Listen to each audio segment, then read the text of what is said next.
So we are live.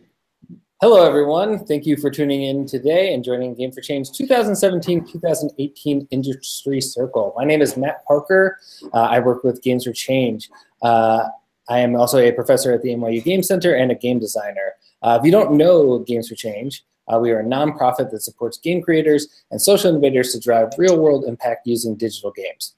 We're very excited to host the second session of this year's Industry Circle with a live Q&A with class crafting. Questions can be submitted using the hashtag G4C Industry or through the YouTube chat tool on the upper right-hand corner of the screen. So please start thinking of your questions now. The G4C Industry Circle is in its third year and is a program that acknowledges the achievements and opportunities in the impact games sector by highlighting leading studies and sharing best practices and methodologies by industry leaders that have made a significant contribution to the game community. The 2017-2018 Industry Circle is comprised of Filament Games, Classcraft, who we're going to be speaking with today, Eline Media, Shell Games, and Yogum, which you'll be hearing more about in 2018. So I'm joined today by Devin and Sean Young from Classcraft. Do you guys want to introduce yourselves and tell us a little bit about Classcraft? Sure. Absolutely. So, sorry. My name is Devin. I am Sean's brother and co-founder in Classcraft. I'm based in New York. Sean is just outside of Montreal. And yeah, basically I take care of all the creative side of the company. So in terms of design and illustration and communication and marketing and that kind of stuff. My name is Sean. I'm the other co-founder of Classcraft. Our third co-founder is actually Lauren, who is our dad. He's takes care of financials. And I was a teacher for 10 years and a web developer, and Classcraft came out of my classroom. And since then, we've gone on to make Classcraft available publicly. It's been online for just over 3 years and has been scaling quite massively. We're almost at 4 million users. We're in 75 countries, 11 languages, all over the US, and enacting change at a really broad level in terms of really addressing the engagement crisis. Not just from a content perspective, but from a systemic perspective. And so our mission at Classcraft is to make school more meaningful and relevant for kids by creating playful experiences that teach to the whole child. So not just teaching math, but actually teaching social, emotional learning, collaboration, et cetera. So Devin's going to give you a bit more context with some slides and a bit more of what that looks like. Great, thank you. Yeah, so I mean, just to jump, I guess, right in, just figure out how to get my screen to share. I guess the high level piece is that this was me and Sean in high school. Yeah. It wasn't so great. Sean was kind of bored. We got picked on a lot. And we that kind of led Sean into teaching and me to design and stuff like that. And so really what we wanted it to be like, I think as grown-ups, is to feel something a little bit more like this. Yeah. Right? We played a lot of games with our dad growing up, which is a little bit what Sean was saying, our third co-founder being our dad. And really are working every day to look at how those mechanics, why games are so compelling, can really be applied to the classroom.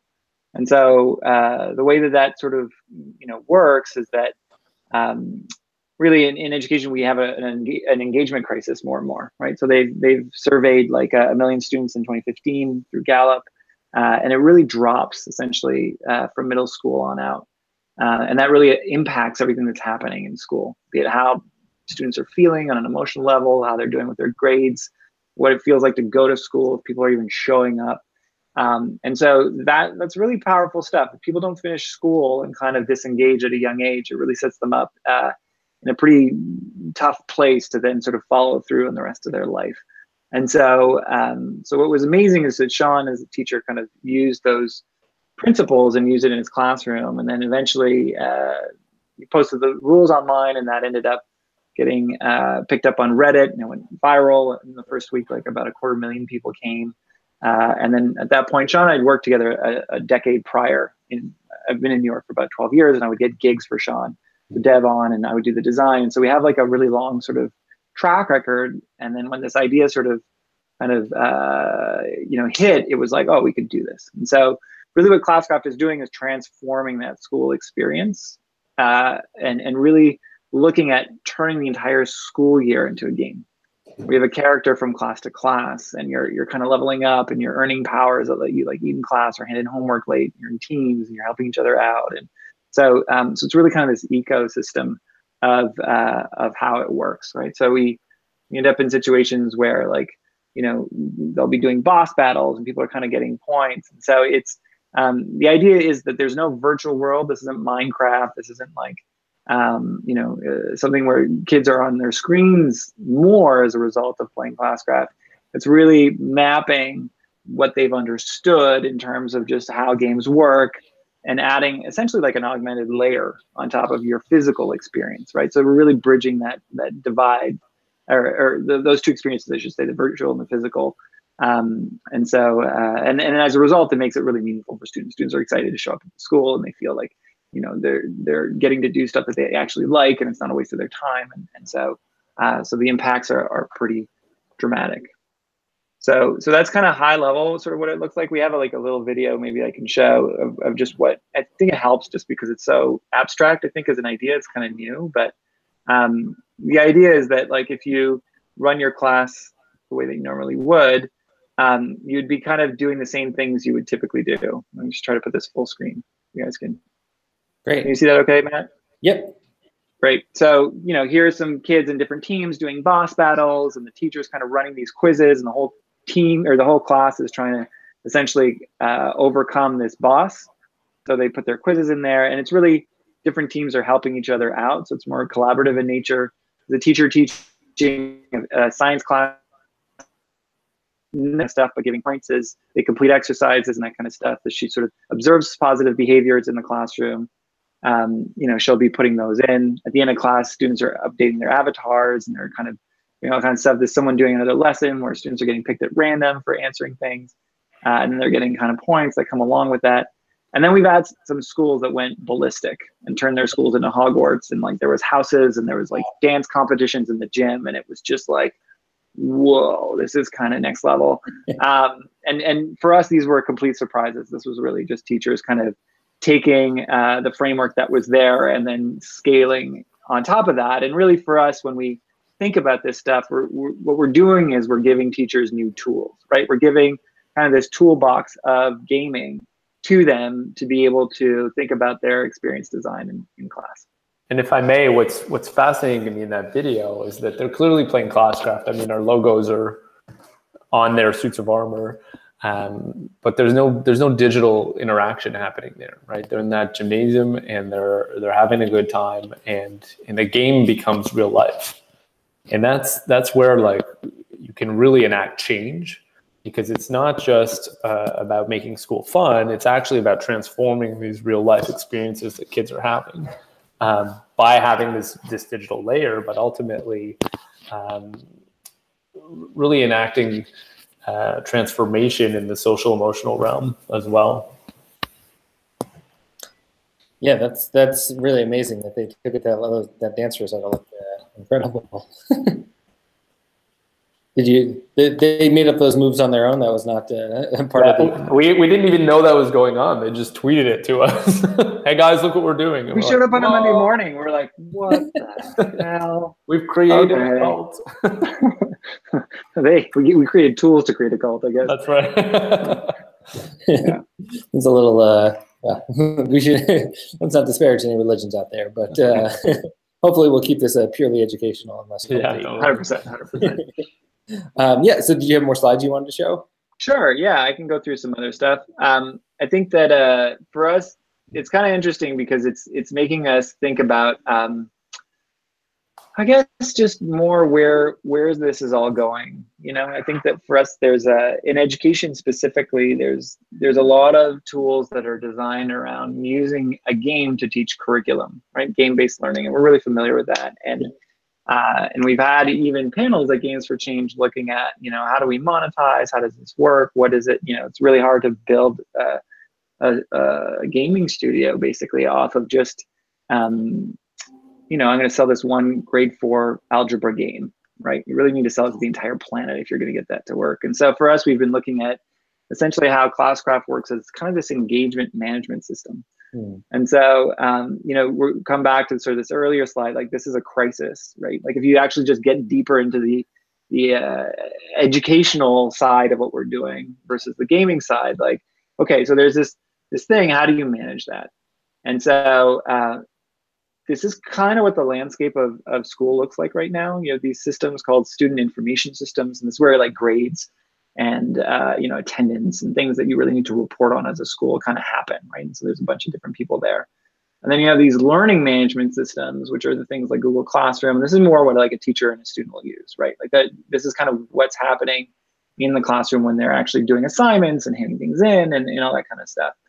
And then there's like content, and then there's other platforms, right? Like Minecraft being, you know, an education platform and stuff. And we're really kind of building this new layer between all these things, where we started integrating with a bunch of these LMSs, and then we integrated with this thing called Clever that then connects to all these other sort of bottom tier players, or you know, players at the base of the system. And so we're essentially creating game events in Classcraft that are tied to their APIs, right? So when you hand in homework on time, boom, you get points in Classcraft. When you know, kind of like create maybe a quest, which is this thing that we released last summer, you can kind of tie it back to homework that's happening in Classroom. We're going to be pulling in content from other partners through this quest thing that we made, and then potentially even setting it up so where you're you know, finishing, say, a quiz in Newsella, and that drives points back to Classcraft. So this idea of these points and leveling up and this progression of your character over the course of the year becomes kind of this all-encompassing thing. And what's interesting for us is that within the platform, we get like behavioral data on like who's you know, been helpful and who's kind of been bullying someone or whatever it is, on top of academic data. And then we're going to be moving towards micro-credentials later this year, where we're really starting to get kind of this whole picture of the student, right? This whole child, and really being able to sort of teach to that and make a system that makes it really enjoyable for them to be there. But essentially, like, you know, you have this engagement issue, which is where all the stuff is. You manage it, so it makes it easier for teachers to track the progress of students and be able to adjust what they're doing, really kind of meet them where they are. And then this system that sort of ties in all those interactions and connections seamlessly, which is a lot of the work that we do. And so it's it seems kind of like there's a lot of like plumbing essentially that needs to happen. It's not very sexy, but I think that like the cumulative result of it is something that's quite powerful. And so we're really kind of pumped about this, because what it means for us, a lot of the, you know, from the early years of like, you know, the Games for Learning Summit that we participated in through Games for Change and the White House and all this other stuff that we've done through Games for Change, a lot of that advocacy work is about sort of proving and demonstrating that games in education can be taken seriously, and that they can, you know, produce real outcomes, and that it's not just sort of fluff, or that kids are kind of, you know, using it as a way to maybe have fun or decompress, but they're not actually making any progression as a result of playing. We really want to debunk that in a significant way, because I think it's good for all of us. And we have had like studies that have done that. So, you know, we've had studies in University of Barcelona and a bunch of other places, and we've been able to show in control groups, like we do boost academic, you know, performance, we boost engagement, we boost a bunch of different things. And ultimately, like the goal of the entire company is just to get to the next slide. There you go. So like really trying to address essentially this, you know, engagement gap, and try to kind of stick it at this 85% that we were able to do in control groups, but across the board. And the impacts, you know, when we talk about Games for Change and all that kind of stuff, I think it is important for society as a whole. So, so yeah, so that's kind of the you know, I think gist of the work. I think that the only other thing I would kind of show, and I think some of the like this is sort of dovetailing with a blog article that we had published by Games for Change, looking at like quests and stuff. Is we've actually been building out like a whole universe within Classcraft. So this is maybe more on the gaming side of stuff, but so we have like a bunch of illustrators out of major video game studios, and so we've been kind of doing a lot of world building behind the scenes this year. We have different races in Classcraft, and then we've been like developing like maps with different locations, and really kind of creating assets essentially for teachers to be able to use in their classes when they're giving lessons with their teacher or their students, I should say. So, and really what that looks like is kind of this this larger sort of system where you can kind of create lesson plans using maps and storytelling. And so students can kind of come in, and this would be like a fractions exercise, and then you would kind of go in, and then as a student, instead of it just being like, here, do some homework, there's a castle and there's people stuck in it, and teachers can kind of essentially create D&D right around their lesson plans. And so there's like tasks that they got to do, and then they might get points for handing things in on time, and at the end, like the student either kind of gets a pass or a fail. And then for the teacher, as they kind of make that clear for the student, it changes the actual journey, right? So if you gotten that right, you would kind of go on this more advanced path up the mountain. If you maybe didn't, which this should be an X, but it would bring you basically to something remedial. But for the student, what they have a fog of war around all this stuff, so they only kind of see what they're experiencing, and so these kind of adventures tailor themselves based on their mastery of the subject, which is pretty nice, because a lot of systems in personalized learning kind of just make you feel like you're dumb and you got more homework to do, and you're just like, oh, this sucks. So anyway, so that was kind of a thing that we released this year and got a lot of attraction, and that's where we're starting to look at potentially bringing other partners in for content and different things. And ideally, we'd like to get to a point where you start one of these adventures and you're maybe doing a module in Rome, and there's a video about Rome, and then you're like in Minecraft over here in Rome, right? And you're like doing that for a couple hours or whatever it is, and then you kind of come out, and then there might be like a Google Expedition thing, and you're kind of in VR, and then there's some kind of boss battle down here, and we're kind of assessing your understanding of the subject matter. And so really acting as connective tissue between content. We could bring games in, like awesome education games in here that kind of fit in around different worksheets and exercises and different things in this kind of bigger sort of wrapper of Classcraft. And so for us, this is another way we can kind of see a way forward in terms of just advocating other game developers and really trying to sort of tap into these audiences of teachers that are already kind of excited about this approach and really believe. And so yeah, so there's just like a lot of stuff kind of going on in terms of how we're kind of thinking about game-based learning and gamification and sort of the experience of school and all that kind of stuff. So that's really great. Yeah, I mean, that's super interesting, and you're tying a lot of threads together there. If you don't have any more slides to show, we can. No, I'm good. I'm good. Yeah. Great. So, obviously, you guys said you have I think it was 4 million active accounts now. Yeah, we got almost 4 million. Yep. That's 5 countries, 11 languages. That's great. Now, what are the languages you support? Oh, Chinese traditional, Russian, German, Hungarian, Slovak, Catalan, Spanish, English, French. We just launched Portuguese, and there's one that I'm missing. That's pretty Dutch is number 11. So, and in terms of the schools that the people you're engaging with, obviously you've got a lot of schools. We're talking public schools, private schools, charter schools, home schools. Like, who is using this product? Is it people using it on their own outside of schools, like parents? What's the sort of spread? All of those things. I mean, we're seeing a lot of uptake in obviously private, public education, charter schools, just normal school settings. We're also seeing it at like the homeschool level. We've got higher ed is using it in undergrad courses, but also like also online courses at community college level. We even have parents just using it with their kids to like manage their behavior, like do your bed and get points. So seeing a lot of different so it could be used in any classroom, but that ultimately means it could be used in a lot of different settings.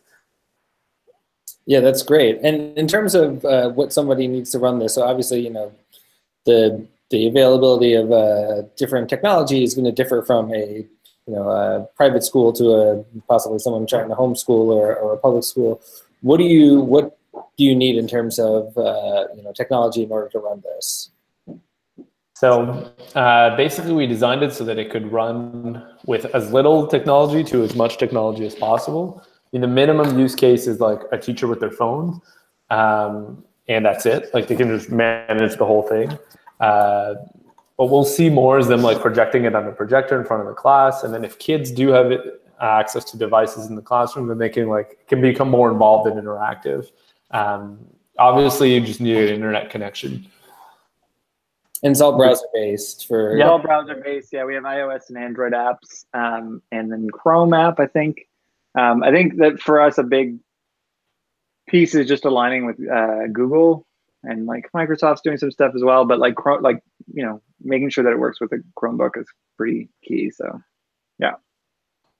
And so you showed that chart of the different grades and the sort of drop off in engagement. What is the sort of target? What are the ages that you guys are targeting, the grades that you guys are targeting? As you said, obviously, I didn't see college on there, but apparently there are some schools doing that as well. What is the sort of recommended or target age that you guys are focusing on? And then are you seeing people using it outside of that range? I think it varies. I think that this kind of comes from our roots, I'd say, which is like we're product people, and Sean being a teacher, like, don't tell me I'm going to run my classroom. I know how to do this. And so we made Classcraft really customizable as a result, right? And so from there, we have students that are in grade 1 and 2 at the like very fringe of the range that are kind of getting into it. And the teachers simplify the points and they simplify the things, and they, you know what I mean? Like they can go in and kind of adjust things. Sean, when he was developing it, was in grade 11 physics AP. So getting to like ask questions on the final exam was very coveted, given that like you're trying to get your grades up and all that kind of stuff. And so you got crazy engagement. And the reason, or the thinking there is, if I give them these powers, they're going to go nuts and work really hard, and they're going to know most of the stuff anyways. And so I'm winning as well.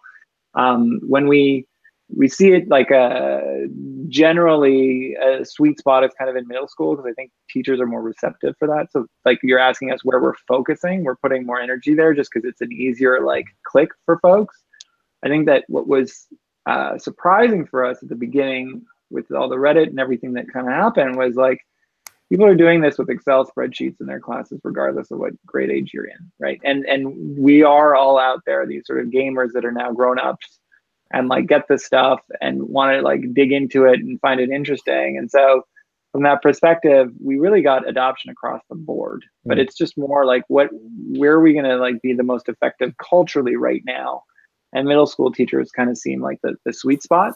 But that being said, like we've seen amazing result in like, really challenging high schools, or, we have some ambassadors that are in community colleges where they're seeing vets coming back in the Army, and the idea of being by themselves in college is really challenging, but being in a team in Classcraft where you're like codependent and you need to work together ends up actually being something really beneficial for them on a social emotional level. And so it really kind of varies based on the use cases. But we've had companies hack it as well, and they like the powers of like you get Friday afternoon off, and works really good in a sales department. And like there's just all these weird kind of like every month or two we're like, wow, okay, I didn't see that coming. That's cool. All right. So if there's something weirder than the dance recital, what was like the strangest thing you've seen? Well, I mean, Sean, you talked to like a suspension company for a while, right? That was doing some weird stuff. Yeah, they were literally managing all their HR across 30 offices using Classcraft. They gamified their entire teams, and once a week we're sending care packages with like challenges, and they would get points. And it was like literally like the average age of the people working there was like 56. Like this works with kids, but it also works with any group of people that you want to drive motivation. There's some questions here from the audience that I'm seeing. Yeah, maybe I should read. I'll read off the first one, and then maybe you guys can respond. Yep. Are there any progression systems in place, such as experience points, to keep students wanting to be ahead of everyone else in their learning? So, like, I guess that's a competitive aspect to it, if they can level up faster than their peers. So we specifically built Classcraft to not be competitive. It's a collaborative game, and the reason for that is, like, when you think of a leaderboard is very motivating if you're at the top or if you can get to the top. But if you're like kid number 40 in a classroom, like, you're just gonna check out, right? You'll be like, I have to beat these like 39 other kids. Like, I'm never gonna succeed at doing that. Self-esteem is a big thing in school. So those kids actually, it becomes detrimental to their motivation. And again, we're trying to drive engagement systemically. So we actually need to hit these kids up. And so how do you make those kids motivated? You take that leaderboard and put it on the side, right? And by putting it on the side, everyone, it's an even playing field. We're all working together. There's teams, and kids will always compare. They'll be like, oh, I'm level 10 and you're level 6. But like, the game has no way for them to like steal points off of each other, to fight each other, to even like sort points based on XP. So we really like purposely didn't build that in there. But like, because just school is already such a competitive experience. Like, really what we need to do is tap into the like fact that it's collective and that we're all there experiencing a similar experience, and make that, leverage the social bonds that tie kids together to make school engaging. I think that's also like an interesting point in terms of motivation. Like we get asked a lot, like, is this a carrot and stick approach? Are you basically going to turn our kids into robots? We're like, no, we're like helping them model pro-social behaviors. Like there's like in the game, there's powers where you can protect someone when they did like show up late to class, right? And so you're kind of developing these ways to sort of show up and be each other's heroes, or to like, and in the end, like we had one teacher the first year, she kind of moved on from teaching up in her thing, but she was in Detroit, and they had 80% of their students had no fixed address. 50% of them were sleeping in cars. Wow. And she's like, my kids are showing up like they've never showed up before because they don't want to let their team down. That's great. And that they're getting to say, like, I want to use this power and that power to do X, Y, and Z, and that there's like a glorified version of themselves on screen. And we have like these random events that kind of throw like quirky things in the beginning of a class, like you got cursed by the crazy cat lady and everybody has to meow at the end of their sentence, and the teacher is meowing through their lesson. It's hilarious. And so there was like, they want to show up for what was happening. We're kind of using the element of surprise in kind of novel ways. And so all those things really had an impact, and it wasn't about points.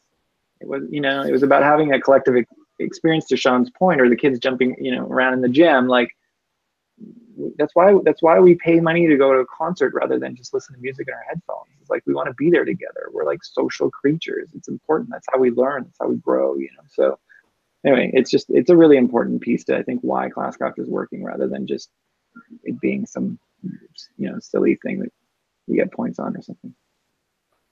No, I think it's a really important point. I'm going to go to another one of the questions coming in from the audience.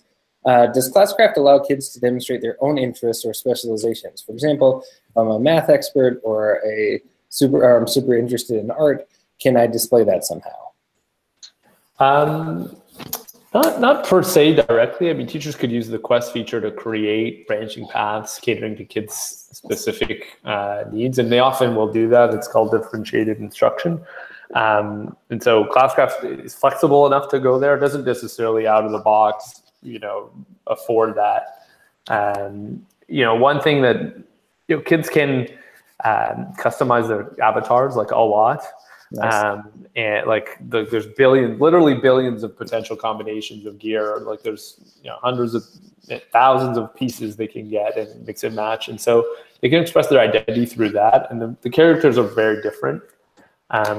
So that's one of the pieces where they can identify and express themselves. And that's actually, like, to me, surprisingly powerful. Like, kids really care about what their avatar looks like. Like, oh yeah, like like next level care. And so they'll when I was teaching on it, one of my favorite stories from those days was a student came up to me and said, John, it's like Friday, it's 4 p.m. comes up to me, says, Sean, I need 5 gold pieces. What do I need to do before the end of the day to get that? And this kid's 17. He's on the football team. He's bigger than I am. I'm like, I'm giving up my bear helmet and I want it for the weekend. I'm like, you're 17. Like, that's how much you care about this. But it's true, and they do. So I think that that's like where that personalization piece really comes in, and comes through their sense of identity and being this powerful character that represents their progress. I like Devin showing off his different the different possibilities for avatar here. Exactly. Well, and that's just one character class, one base layer, one. How modifiable? I mean, obviously, you're showing a lot of changes in the clothes. I love the bear hat, although I'm not sure the bear does. But how much can you change like the size of the character, the male, the gender, the hair, all that stuff? There's a lot of options in terms of like skin tone, facial features, what you would call gender, spectrum on the gender scale. Sizes are kind of don't change just because then we'd have to redraw the gear. To be clear, it's all drawn by it's painted in Photoshop. Every one of these, like this is 3 years of cumulative work that was put into making this stuff. So I have friends that are like, well, can't you just like switch a knob and change the body size? Like, no. You could scale everything. Well, we'll talk about the technology aspect of it later. Well, part of the reason why it's concept art like that as opposed to like 3D rendering is because we needed to run in a Chromebook, right? And so we could have like done 3D models, but then export all the images and stuff. And this seemed like a easier way to get really high quality graphics, versus 3Ding them. That's great. Yeah, one of the notes I had to but I couldn't figure out how to phrase into a question was like, I really like the graphic design, but I didn't. There was like no question. Yeah. I mean, where that came from was like when this thing started, it was like, are we gonna make something that we think is legit, or are we just like, and then we're like, let's make. I mean, it's an investment, but I think that in the end, it's really paid off. Like we go to conferences and people are like, what is this? I don't understand what this is, but like I know my kids are gonna love this. How do we, And then that helps us actually introduce a new idea because there's some kind of fidelity there, and people like react to that. So. Yeah, that level of polish really changes people's perspective on everything that lives below that polish, all the systems and infrastructure below it. So another question from the audience here that actually sort of dovetails with one of the questions that I had is how do you measure engagement? And related to that, so I'll make it a two-part question because I'll insert my part as the second part of this question. You talked about the engagement crisis and you showed some graphics on that.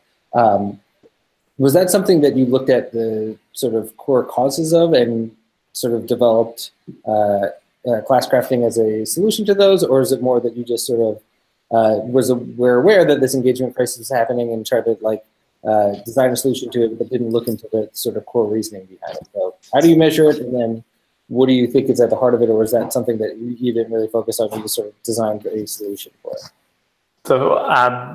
So the way we measure engagement is we look at different metrics. So one of them is how are positive behaviors. So that's what Devin's showing on screen. Like you get a graph of positive behaviors versus negative behaviors. The idea is that the more positive behavior you're getting, you're displaying things that in real life, displaying behaviors that are having an impact on your character in the game. And so the game is real life. So how do you measure real life? Well, one of the ways is through these points. So positive points versus negative points. Another one is, so whenever kids use powers to help each other in the game, like they can heal each other, they can protect each other, that type of stuff, and they get points for that. So we're actually tracking how collaborative they are as well. And so one study we did showed that, girls started off taking collaborative powers and boys took powers to help themselves. And as semester went by, more and more boys caught on that, like, if you wanted to win in Classcraft, you need to be collaborative. And so actually teaching them collaboration through the platform. So there's different metrics, how often they log in, that type of stuff. But ultimately, a lot of what's happening, like to that video we saw earlier of the kids dancing, a lot of what's happening in Classcraft is actually not in the software. So we really need to capture what's happening in real life. And the way to do that is through the points. to go back to your earlier question about engagement, what are the causes? We kind of took a different approach to it. We looked at there's a psychological theory in psychology called self-determination theory, and it's the reason why what drives internal motivation. So why are we motivated for some things internally versus other things? What are the factors at play? And some really great research was done there around video games. Why are video games intrinsically motivated? When you think about it, a video game, you look at a game where you're doing the same repetitive task for 3 hours. Like, I don't know if you've ever played a game called Dark Souls, super hard. You spend 3 hours trying to beat the same monster, right? Like, why would you do that? Rinse and repeat 100 times in a row, try to kill the same monster.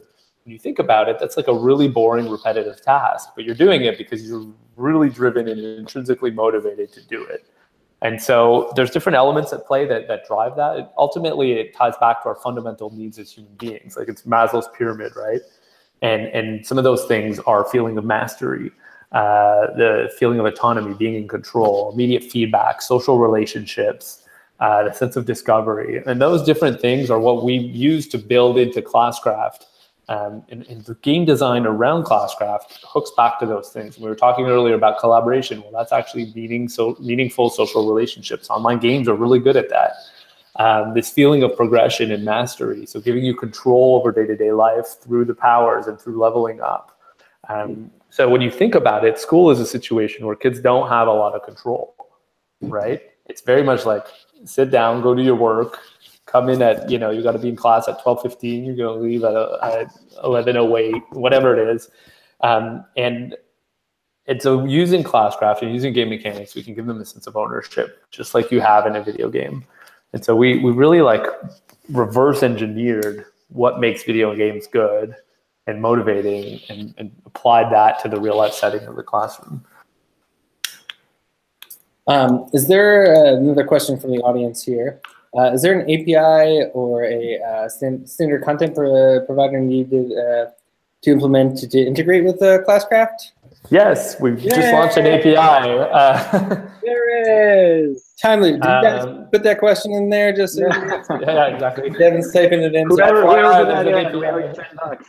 Right now, it's we just launched it like a month ago, and we're working with select partners. If anybody in the audience wants in, write me an email. Sean@classcraft.com, SHAWN@classcraft.com. It's in a late beta stage right now, so it's a good time to get on board because we're listening really closely to our partners' feedback in regards to the API. But it allows you to do things like give kids points in your other system for back into Classcraft. So if they're playing Classcraft and let's say it's a different game and they complete a level in your game, they'll get points back into the metagame of Classcraft. Or if it's a content provider, read this content, watch this video, get points back into Classcraft. So driving engagement in other platforms. So again, that API does exist. It's just not public. We're building out a dev center now. Yeah. We're not those pieces are still kind of forthcoming. I think that there's also plans to expand that so that you can actually just drop in content within the actual quests themselves rather than just hook in for points and that kind of stuff. And I think that'll really excited about doing OER, in the soon to medium term future where we're actually pulling in some of those resources and putting them into maps and stuff like that. And so teachers can kind of share some of their lessons and stuff like that. So yeah. Great. So we have another that's super timely. I still think maybe you guys have a plant in the audience, but next question from the audience. How do you approach kids' intrinsic motivation to succeed versus extrinsic motivation? Reward systems as extrinsic motivators can be found to decrease intrinsic motivation in the long run. How do you avoid that? So I think that's a good question. How do you, in the long run, keep kids motivated? I guess they see class crafting as primarily extrinsic motivation. Well, and I would challenge that. I think that Classcraft starts out as an extrinsic motivator. I got caught up as well, man. As an extrinsic motivator. It's hard to say, right? And you're covering for me, and I appreciate that. Yeah. I'm all about collaboration. Yeah. Can't you tell? That's right. So any game starts out as an extrinsic motivator. When you think about it in that hole over there, what you're going to do is take the ball, take the golf cart, drive over, drop the ball with your hand into the hole, right? And you're like, I got this golf thing figured out. And I'll be like, no, Matt, that's not what golf is. Golf is actually, you have to behave in a specific way if you want to play golf properly. You actually have to use these clubs. And actually, if you put it in the woods, that's a stroke and blah, blah, blah, blah, blah. And arguably the second experience is way funner than the first experience, right? If I told you to go drive around all day dropping balls in holes, with a golf cart, you'd be like, this is boring them out. People get up at 6 a.m. on a Sunday in the rain to go play golf. Why do they do that? It's because the extrinsic pressures from the game that force you to behave in a different way are actually drivers of intrinsic motivation.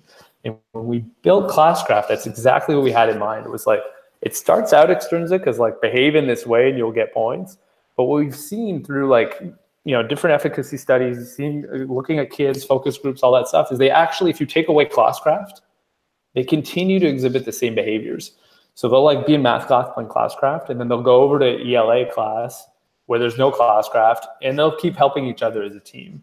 And they'll keep, that level of participation, et cetera. So we're seeing this long-lasting change on behavior happening with kids playing Classcraft. And so what that shows us is that they're not doing all the Classcraft stuff because they're getting the points. They're doing all the Classcraft stuff because they get caught up in the game. And when the second that shift happens, and we see it it happens around week 3. At the beginning, it's all about the points, and after a while, it's actually all about the fun. And so our answer to that is that the motivation, when a teacher does Classcraft well and continues to play it in an ongoing manner, the motivation doesn't go down at all. It actually goes up. I was teaching seniors, and so they finish in June. I logged back into that account. I didn't close it off. I just left it going. Logged back in December, and the kids were still logging in. I'm like, you haven't been at school, in my school, for 6 months. You're in college now, and you're still logging into Classcraft to train your little pets and stuff. I was at a conference in California last week, and a teacher told me that he left it open for 3 years, and the kids are still logging in now. And I was like, well, you've one up me. You're even better than I am. But that just goes to show how much the meaning that we've managed to create through the Classcraft experience actually transcends this idea of game and goes all the way into generating meaning for kids around school. Well, a sense of identity, that was a whole thing that we bumped into without even, realizing it. Was that people are like, this is how I see myself now, And you're like, okay, we're not even in gaming stuff anymore. We're in transgender stuff started coming up, just a bunch of stuff where it was like, wow, we're kind of, we like tough nuts to crack or whatever, not this nut to crack, but it's it's a very potent area. And so, we take that pretty seriously. And do you think that the value system changes because it is collaborative? Because at first, when you were talking, I was like, well, maybe it's because they're kids and you're getting them into a certain pattern and you're changing their behavior when they're young enough. But I've seen a bunch of evidence about things like Fitbit and step trackers and fitness things, and they last for a little while, but then the motivation wears off eventually, and people go back to not working out as much. But I think what's interesting about what you guys are doing is that focus on collaborative. You have this team aspect where instead of competing against other two people, you have this team that is relying on you. You have these other people who are relying on you, and that builds foundations. That builds something where you have a sort of responsibility to these other people, and you don't want to let them down, rather than something where it's only purely for self-motivation. I'm convinced that that's a huge part of the success. I mean, and we see that in the video game industry. Just look at World of Warcraft. Why are people playing this game that is 15 years old still massively? And the reason is specifically because of that, because they're in a guild, they go raiding, they've got their friends. It's about the game, but ultimately it's about the social relationships. And because Classcraft is like mimicking that and rebuilding that into the classroom, I think that that's like where the biggest long-lasting motivator is. I mean, the gear gets them going, and getting cool powers and leveling up, all of that stuff makes it going. But like, why is it so long-lasting? I think really comes from the collaboration. And so you are primarily based out of Canada, correct? Though I guess, Devin, you are here in New York, is that correct? I am in New York. This kind of started a little bit like, whoa, what's going on with this thing? And Sean's like, I don't know, this thing I was kind of, you know, doing for kicks in my class in a way is like, and I was like, let's do something, let's make it, you know, and I'd worked in a bunch of startups and things before, and like Sean and I had worked on projects for like Microsoft and Chanel and all kinds of stuff. And but at the same time, I was like, I'm married. Like, I'm not, I'm here. Like, we're gonna figure this out. And I'll be honest, it's spent about 40 hours a week in meetings like this, like just talking to folks. And we have a, you know, a really awesome head of content who was originally one of the few video game writers and reviewers. That was a woman in the industry who interviewed us earlier on in the beginning of Classcraft, and we ended up hiring her essentially. And so she's in Pittsburgh, and we have someone else in Kentucky, and we have a small office in Montreal where some of the illustrators are located. So we got, you know, a bit of a decentralized working environment, but then at the same time, we actually have a huge office where Sean is, and there's like a bunch of people there, and it's just it's more cost effective basically to be doing it up in Canada. So you know, a good chunk of the team are there. And you find the Canadian government is more supportive than some unnamed governments in terms of yeah, I mean, our initial funding came from a grant from the Canadian government, straight up. And we get tax credits for being a video game. So that's why there's so many video game companies in Montreal, is because there's really nice tax breaks. Yeah. Yeah, it's a helpful government. It helps that the prime minister is like a cool guy. Sounds nice. Enough said. Yeah. So I know you guys have a professional development program that is free for teachers. Can you tell us a little bit about that? Yeah, I mean, we're kind of in the process of overhauling it a little bit and trying to actually create quests that teachers can use to learn about Classcraft. We're also at the point where we're doing a lot of bigger rollouts now with schools and districts and stuff like that. So we're in the process of rebuilding like district-wide PD and that kind of stuff. So it's a little bit in transition, but we have like a bunch of webinars and videos, and we've been pretty proactive about all that kind of stuff.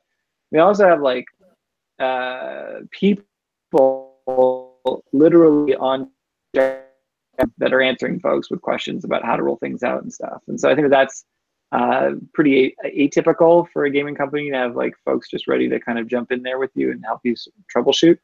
But we found that to be really effective for folks. And so, yeah, I mean, I think that what it really boils down to for us is not just like PD. It's a little bit of an existential component to what we're doing, which is we're not making like Instagram for the classroom, which everybody knows, and it's an app and it does a thing. This is really like a program supported by, you know, apps and different things. And from that perspective, it's a new way of teaching. It takes a lot more time to kind of get people's heads around it. Like, not everybody is you know, got a background in gaming, but can ultimately benefit from, you know, the approach and the end result. And so so it's just kind of meeting people where they are. Sometimes we need to start with like, well, this is what a wizard is. This is what experience points mean versus, you know, health points. And when, like, you know, experience is like life experience, and health points like vitality. And if you don't sleep, then maybe, I don't know, you pass out while you're driving, and that's bad, right? So like, you know, but ultimately we get there. But it's yeah, I think it's just a question of meeting people where they are ultimately. And the nice thing for us is that, you know, there's an expert typically in whoever we're trying to teach his class who's 12 and knows exactly how this works. They just need to find them, and then they'll explain the whole thing to them. So yeah, that's kind of where we're at on that front. So we have another question from the audience. It sounds like you're tracking engagement with class crafting, not necessarily with the content knowledge layer. Are students engaging with the curriculum, not just your systems, or does it matter? So I guess they're asking, do you know whether or not students are learning more, or whether you feel like your role is to provide engagement, not to provide like tracking of analytics of the actual learning that's going on in the classroom? Well, if the learning happens through quests, we're tracking their progress through quests. Okay. So quests, have branching paths, as Devin mentioned, and like kids are moving through their learning journey. And so we're able to measure how fast that's happening, how many points they're getting from all of that. What's awesome is to like then correlate that with behavior, right? And actually like get a full picture of curricular advancement, engagement, and then, social emotional development. That makes sense. So I saw one of the slides you showed a VR component, which I've always been very interested in as a educational tool, and it seems like a very challenging one, especially for classroom situations where VR is mostly thought of as a sort of solo experience, not very social currently, although there are some people working on more social versions of VR, and some of that content is currently developed. What is the sort of integration that you guys have, and where do you see that going? Well, go ahead, Devin. No worries. I was just going to say, like, we don't actually support VR specifically with Classcraft. I think that as we, see other content providers making things that are maybe more embeddable to, the web or different things, I think that there's going to be ways to sort of, open that up and make it more like, we've got this idea you got to stick a headset on, but I mean, like, there are, sites you can literally just load on your phone and move around and start doing stuff. And so I think that definitely something that we're keeping an eye out towards, but I think that, like, in terms of the core sort of direction of the company, like, we're trying to bring people back to reality. Like, what was it, Jane McGonigal? Getting them in fantasy. Well, yeah, I mean, but yeah. I think ultimately what we're looking at is augmented reality versus virtual reality, right? We're adding this layer of digital on top of a real life experience. Mm-hmm. Maybe in a more analog way, like there's there's no goggles or whatever, but it's still like, from a conceptual perspective, we're adding interactions that didn't exist on top of the real world. I think the other piece around VR is the market in education isn't there yet, right? As you mentioned, VR is a thing where you need a headset. So if you want to have a class doing VR collaboratively, they need 30 headsets. And now, like, there's a whole cost problem. Sure. So I think even if we wanted to go down that route, the market is like, VR is going to have to be a lot cheaper before it becomes mainstream in education. So, I mean, you just mentioned cost. Do you mind quickly talk about the pricing models that you guys have for Classcraft? Yeah, and there was a question there that's like, how long will Classcraft be supported with bug fixes? And those two kind of tie together. The answer is that Classcraft is a subscription model, so it's, as long as people are paying the subscription, we'll keep fixing it and updating and producing new stuff. So on the teacher level, it's $100 a year for an unlimited number of students, and then when we go to school and district licenses, and we quote them on the size of their buildings and how many kids are in the district. And we tend to want to support them. So we'll always have like a group of forward-thinking teachers who get games. They're easy to bring on board, but when you do a more systemic implementation, you actually need to train and bring teachers who are less used to gaming on board, and help them understand what's happening. So that's part of that as well. Okay, final question. This is a question from the audience. Are there kids that reject the nerdy, and I'm using air quotes because they put it in quotes in the question, nerdy fantasy layer of the game? Do they tend to come around? I think generally what happens, we even tell teachers, like, this is optional if you want. Like, let kids not do it, right? And we made like a pact that they need to sign if they want to do it, that they're accepting the benefits and the negative consequences. What ends up happening in the vast majority of cases, those kids come around. They're seeing other kids having fun. They're getting things that are like unfolding. I think the theme of it is essentially just a wrapper, and so they kind of just, I mean, there's obviously different levels of buy-in depending on what, there's different gamer types. There's different things that get you excited about playing a game. Like the same thing with the classroom. But generally speaking, we haven't had much pushback. We have pushback from sometimes like parents feeling like it's, witchcraft because mages are witchcraft, and and then we're just like, well, there's a lot of people that like Harry Potter, and so we'll just kind of stick with those folks, and we'll kind of go from there, because like there are sensitivities there. We don't want to be insensitive to it, but at the same time, like for this to actually have some kind of credibility, we got to stay true to our roots, which is kind of like D&D and all that kind of stuff. And so so there's nuances, I think, around that, but I would say for the very most part, like it's not really an issue. I think down the line, maybe we'll think about theming it differently. I mean, it's definitely. I was going to ask, have you thought about other role-playing games? Yeah, sci-fi, or we could do all kinds of stuff. Yeah, like it's all good. The only problem is just that, like, it's a lot of money and energy to do it. So like it's more just from a where are we at and where does this go? And I think that we've still kind of like put a fair amount of energy into developing the IP, which we haven't really kind of put forward yet to our audience, but like that's something that's kind of been ongoing. And so I think that there's a couple of things we still want to kind of do with this current kind of look and feel that I think we'll kind of push the envelope a little bit more. And then if we're in a position to help us grow, basically, and we will do other things. I promise. I mean, that said, though, fantasy is more mainstream than ever. I mean, you look at like with Stranger Things, the huge like comeback of D&D, and like all these different fantasy movies, Lord of the Rings, Harry Potter, like movies where kids discover they could do magic. Like people are looking to superheroes. I hear those are big these days. Yeah, exactly. I'm just waiting for Disney to write us to do a deal with Marvel. Hey Disney, if you're out there, maybe we're interested. Yeah, great for them to help provide education and engagement to kids. They could use the PR on that front, I'm sure. Not that there's anything wrong with Disney. No, come after me, guys. So a very final question here, a question from the audience. We heard that you mentioned having a woman on your team. People are curious about what the ethnic and gender breakdown for your team is. So preface this whole conversation with the head office is in Canada, in not an urban center. So from an ethnicity perspective, it's pretty bad. But it's representative of the population here in Canada. It's very Caucasian. On the gender side, we're pretty good. If you exclude developers, it's 50-50. How many developers do you have? Like a third of the company towards male, but I mean that's a problem. That's a societal problem. It's not because we don't want to. On our board, we have female board members. Female, and we have one of the leading female investors in Canada is one of our main VCs.